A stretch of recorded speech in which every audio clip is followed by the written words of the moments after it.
Nossa. E aí tu tem aluno... Hoje como é que tá essa vida, cara? Tá sendo pela internet? Como é que tá? Tá sendo pela internet tudo. É. Né? Agora eu vou... Na USP eu retomo em agosto. Legal. Na pós. Aí eu vou retomar lá. As aulas Aí vai ser- presenciais. a USP decidiu que vai ser tudo virtual até final do ano. Entendi. É certo. Dando, né? Eu acho que é. Faculdade. Podendo é melhor. Mas eu me preocupo com as crianças não irem nos colégios, assim, Cara, durante muito tempo. é muito sério o que está acontecendo. Sabe o que é mais sério? O mais sério é que ninguém está atento para o pós-pandemia. A recuperação dessas crianças não vai ser uma tarefa simples, porque, primeiro, é inédito. Nunca teve uma situação dessa, pelo menos faz 100 anos, que não tem algo parecido. Com Desde certeza. a gripe espanhola, que não tem nada parecido no mundo. Segundo, cara, que não tem planejamento. Ninguém está num gabinete com especialistas fazendo um planejamento que vai ser de médio prazo, porque de curto não tem jeito e de longo não dá tempo. Então você tem que ter um planejamento de médio prazo para recuperar a moçada. Pô, uma coisa, puta, vai dar, é muito trabalho e assim, eu não tô vendo ninguém chamando a si a responsabilidade de, eu vou tomar conta do barato aqui, entendeu? O lance Eu da vou tomar conta educação desse parece meio de lado, né? E não deveria. É óbvio que tá todo mundo pensando na saúde agora e no emprego, na renda. Sim, Claro, são o cara precisa fundamentais, comer né? e o cara precisa se viver. proteger. Exato.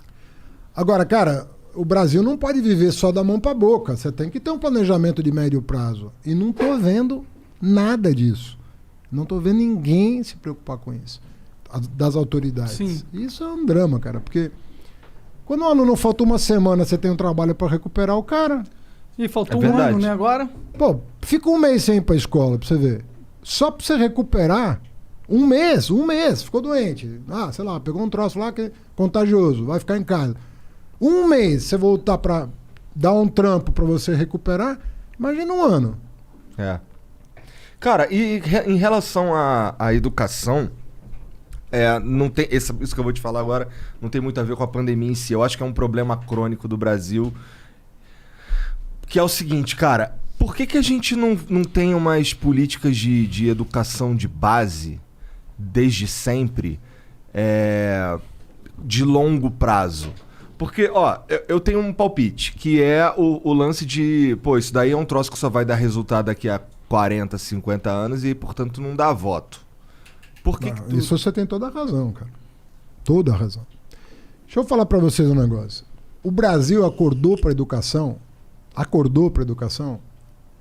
meia boca, na Constituinte de 88.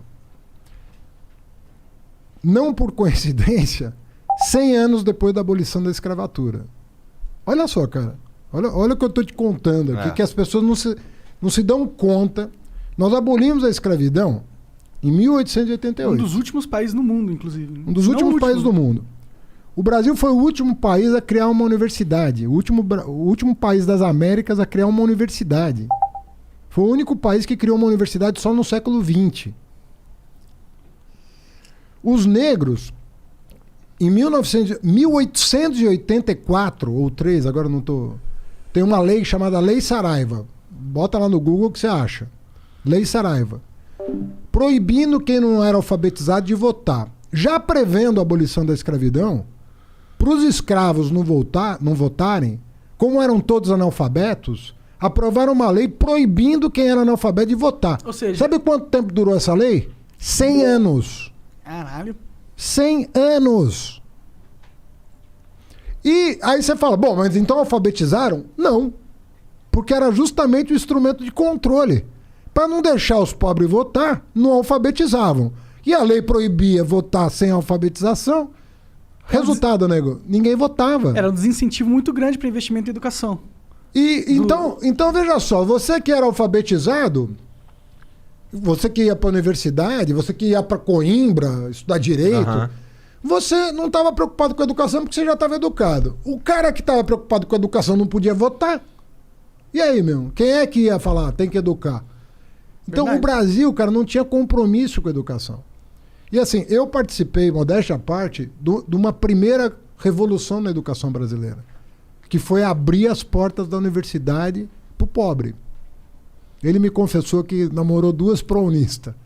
Eu sou praunista também. 3? Puta, cara, tu tá cercado. Tô cercado Não, mas eu não namorei o Monarca.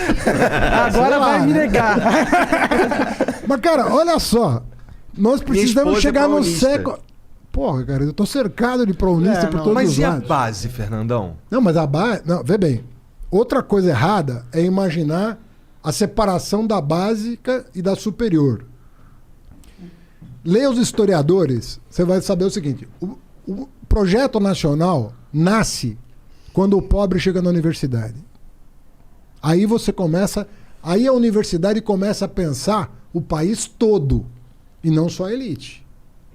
Porque a nossa universidade era ultra elitista. Agora, eu vou te perguntar, qual foi, no Brasil, os estados que mais avançaram na educação? Foram os estados do Nordeste. Por 2 razões.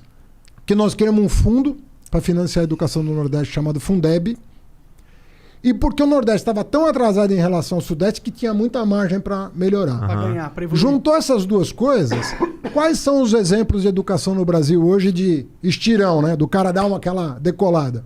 Ceará, Pernambuco, Maranhão, Piauí. Se fala desses estados. Então, o Brasil está vivendo um momento... A pessoa vai falar, porra, mas falta muito. Mas nós começamos a fazer. Nós começamos a fazer tem 20 anos. Mas eu acho que, isso, cara. Eu Nós acho que começamos a fazer alguma coisa por esse país. No golpe militar de 64, tinha 200 mil universitários no Brasil. 200 mil universitários. Vamos lembrar que em 1970, na Copa do Mundo, a gente tinha 90 milhões de brasileiros, né? 6 anos antes, só tinha 200 mil universitários. Hoje nós temos o quê? 210 milhões de brasileiros. Ou seja, um pouquinho mais do que o dobro. Uhum. Nós temos 8 milhões de universitários. O que eu estou querendo dizer é o seguinte: quem reclama está certo. Mas quem olha o filme vai entender que nós começamos a enfrentar esse lance para valer. Entendi.